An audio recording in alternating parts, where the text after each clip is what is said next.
So, in the early 18th century, samurai lived by this incredibly strict code, right? And it was built on a rather intense assumption, which is that they could die at literally any moment. Yeah, a very intense way to live. Right.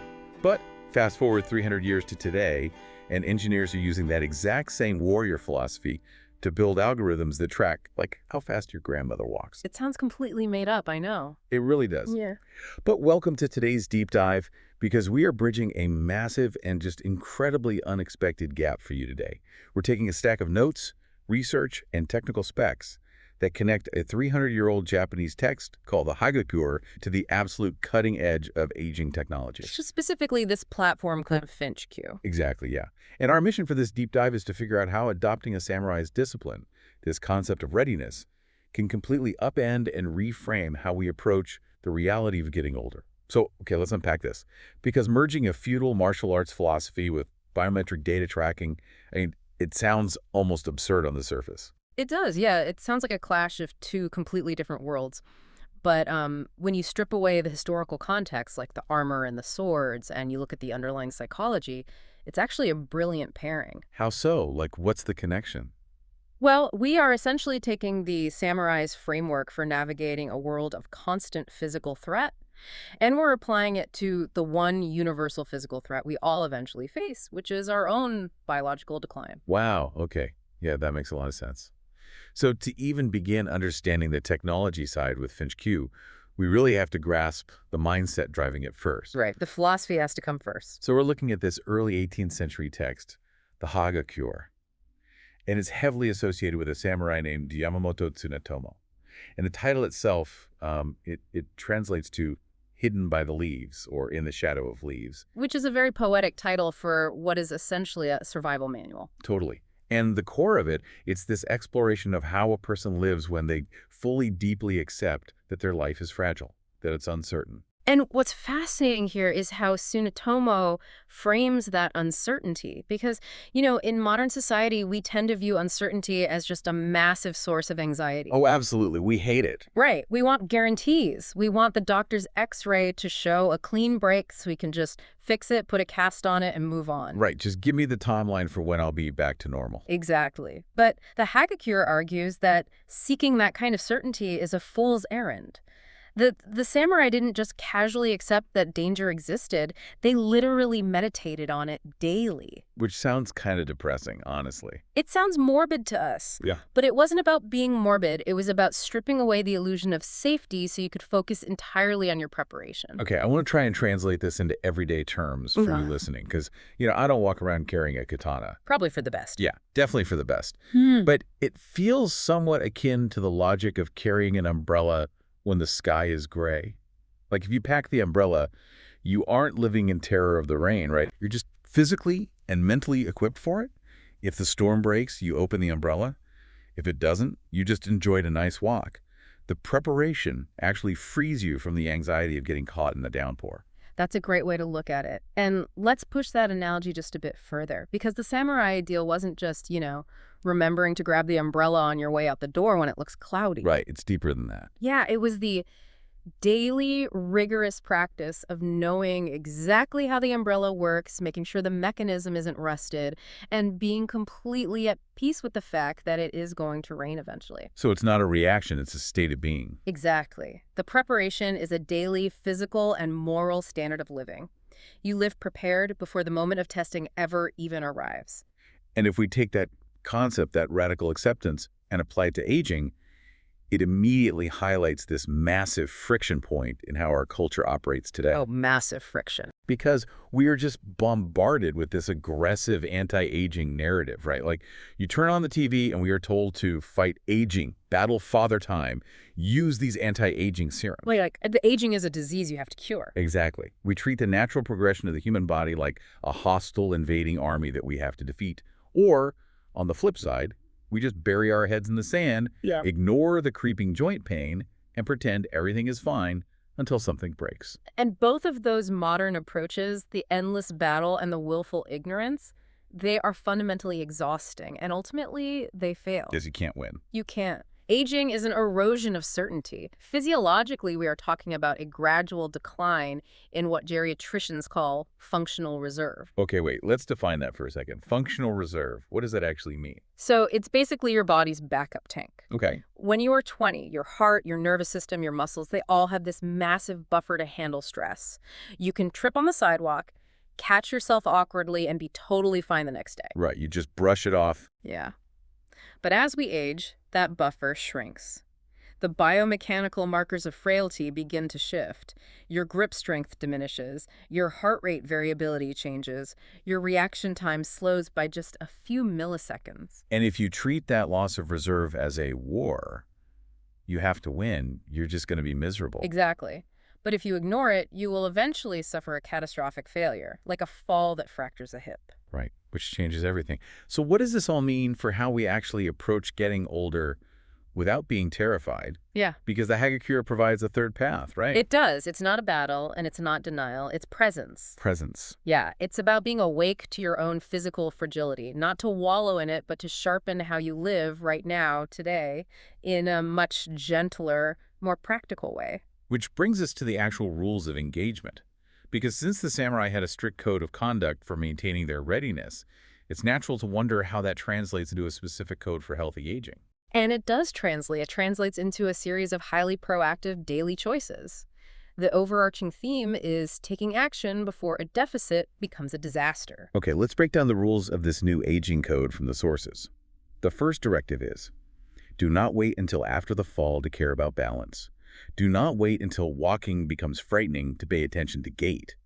Basically, move before you lose movement. Right, and if we look at the biomechanics of walking, gait speed isn't just about how fast you get to the mailbox. It's not. No, it is a highly complex, holistic proxy for your overall biological health. Oh, wow. Really? Yeah, it requires the seamless coordination of your cardiovascular system, your nervous system, and your musculoskeletal system all working together. It's like a full system diagnostic. Exactly. When your gait begins to slow or your stride length shortens, it's very often an early warning sign that one of those systems is compromising. So this rule tells you to monitor the machinery while it still works. Practice balance when you don't technically need to yet. That makes total sense. And the second rule built on that says, do not wait until exhaustion becomes collapse to respect recovery. Rest before exhaustion breaks you. Yeah. And honestly, that feels applicable to anyone navigating burnout, not just older adults. Oh, absolutely. But Yeah. for aging, it ties directly back to that concept of functional reserve we talked about. The backup tank. Right. When your reserve is lower, the autonomic nervous system takes longer to bounce back from a stressor. And that stressor could be a long walk, a mild virus, or just a really poor night's sleep. So you have to honor that recovery. Yes. Honoring recovery isn't a sign of weakness, it's a strategic conservation of your resources. Then there is the social component in the code. It says, do not wait until the crisis to build a support circle. Ask before silence isolates you. This one is huge. Yeah, we hear constantly that isolation is one of the deadliest hidden risks for older adults. It often carries the same mortality risk as smoking. It does, because a support network acts as an external functional reserve. Oh, I love that framing. External reserve. Right. If your internal buffer is low, having a community steps in to absorb the shock of a crisis. But you cannot build a deep, trusting network from the back of an ambulance. Wow. Yeah, that's powerful. Have to weave that safety net while you are healthy. Okay, here's where it gets really interesting, and I think incredibly difficult from a psychological standpoint. The next rule is, adapt before pride endangers you. Pride, yes. We have to sit with this word, pride, for a second. Because, in my opinion, it is the biggest roadblock in this entire deep dive. It is just so profoundly human to link our identity to our physical capabilities. It really is. Like a person will refuse a cane because they feel it makes them look old. Or they'll refuse to stop driving at night, even though they can't really see, because handing over the keys feels like handing over their freedom. And if we connect this to the bigger picture, that psychological resistance is arguably more dangerous than the physical decline itself. Because it blinds you to the reality. Exactly. We hold on to these outdated versions of ourselves because we mistakenly believe that refusing to adapt is how we maintain control. We think, if I don't ask for help, I'm still independent. But the reality is the exact opposite. Stubbornness isn't independence. It's just a delayed surrender. Precisely. Pride is the enemy of autonomy here. Let's look at the cascade of events, okay? Okay. You refuse the walker because of pride. Because you don't have the walker, you lose your balance. Because you lose your balance, you fall and break your femur. And then everything changes. Right. Suddenly, you're in a hospital, and the medical system is deciding what time you wake up, what you eat, and where you live next. The crisis has completely removed your agency. Which brings us perfectly to the final rule of the code. Notice before small changes become large ones. Prepare before crisis decides for you. Yes. So if you swallow your pride and adapt early by grabbing the cane or adding a grab bar in the shower, you are actually preserving your broader autonomy for years to come. You get to keep making choices about your life. And the samurai understood this deeply. If you wait for the enemy to strike before you draw your sword, you've already lost. Right. If you wait for the fall to alter your lifestyle, the crisis has already won. Readiness is how you protect your freedom. Okay, so this is a beautiful, cohesive philosophy. I totally get it. But the practical execution is where things usually fall apart, right? Usually, yes. Like, how does a normal person actually monitor these incredibly subtle shifts? A 10% decrease in walking speed over 6 months is basically invisible to the naked eye, especially to the person themselves, or maybe a family member who only visits on Sundays. Right, it's too gradual to notice. So we need a way to see what is hidden by the leaves. And this is where the modern technology enters the picture. Let's talk about FinchQ. What actually is it? Well, first let's say what it's not. It is not a sword, and it is not a warrior's manual. Okay, good to know. It operates as the translation of that samurai readiness into modern data architecture. It is essentially a quiet companion for readiness. A quiet companion. Yeah, it's a platform designed specifically to monitor the microfluctuations in health that precede a major crisis. So let's talk about the how. How is it actually capturing this? Because when people hear health tracking tech, they usually picture, a bulky smartwatch that you have to remember to charge or some app you have to actively type data into every day.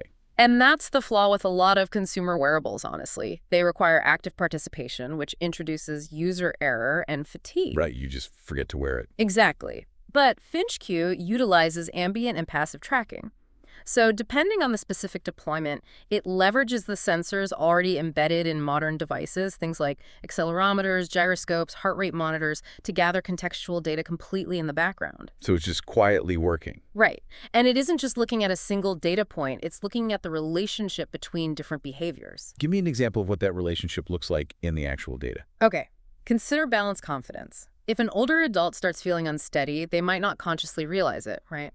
And they certainly might not tell their children, but their behavior will change. Their stride length might shorten slightly.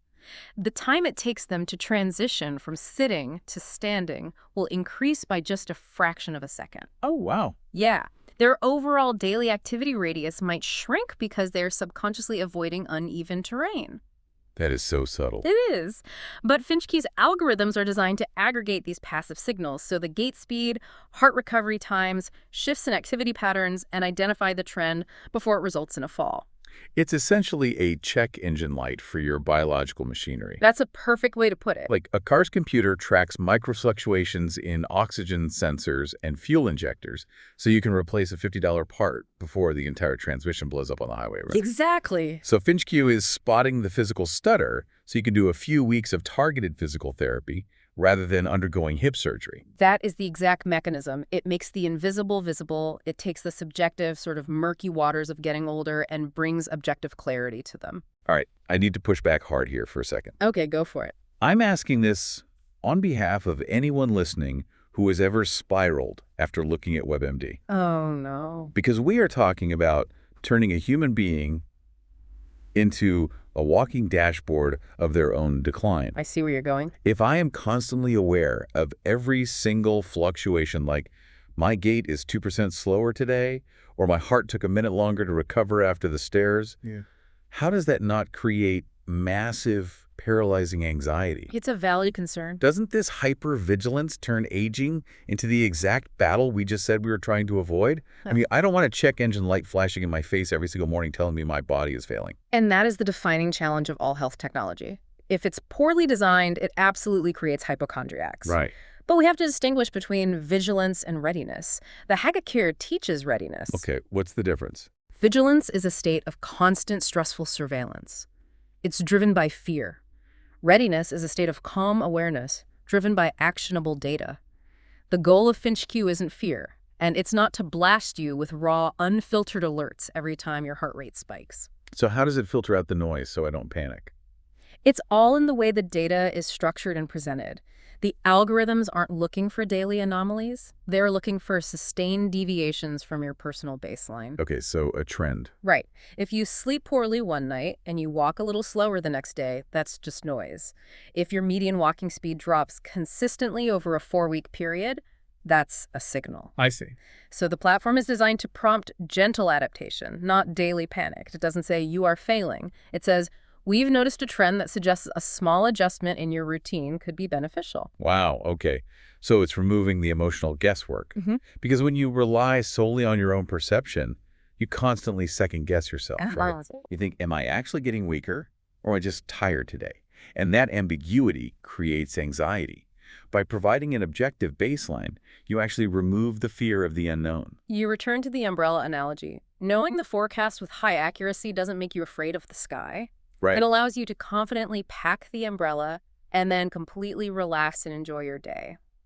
Ignorance isn't bliss when it comes to healthy aging. Ignorance is just a crisis waiting to happen in the dark. Seeing what was previously hidden is the very first step towards staying free. Which fundamentally shifts the entire goal of this stage of life. I mean, we spend so much time in medicine and just in culture in general, obsessed with lifespan. Yes, just the raw number of years. Exactly. We measure success strictly by the number of years we manage to stay breathing. But this integration of the Hagakure mindset and FinchQ's technology, it's challenging that metric entirely. It's not just about adding time to the clock. Because a longer life is a hollow victory if you spend the last 20 years of it stripped of your autonomy, trapped in a cycle of acute medical crises, or living in fearful isolation. Right. The true metric of success is health span and agency. The goal is to live more ready, to be awake to the changes, connected to a support system, and fully present, even as the terrain gets steeper. Exactly. It's about maintaining your dignity by choosing your adaptations, rather than having them forced upon you by a catastrophe. It takes the concept of aging from a passive experience, something tragic that just happens to you, and transforms it into an active, mindful practice. It literally gives you back the steering wheel. So, to you listening right now, we've just navigated a pretty wild bridge today between 18th century samurai philosophy and modern ambient health tracking. It's been a journey. It really has. But the core principle here, that making the hidden visible, is the ultimate key to maintaining your freedom. It doesn't just apply to older adults worrying about their balance.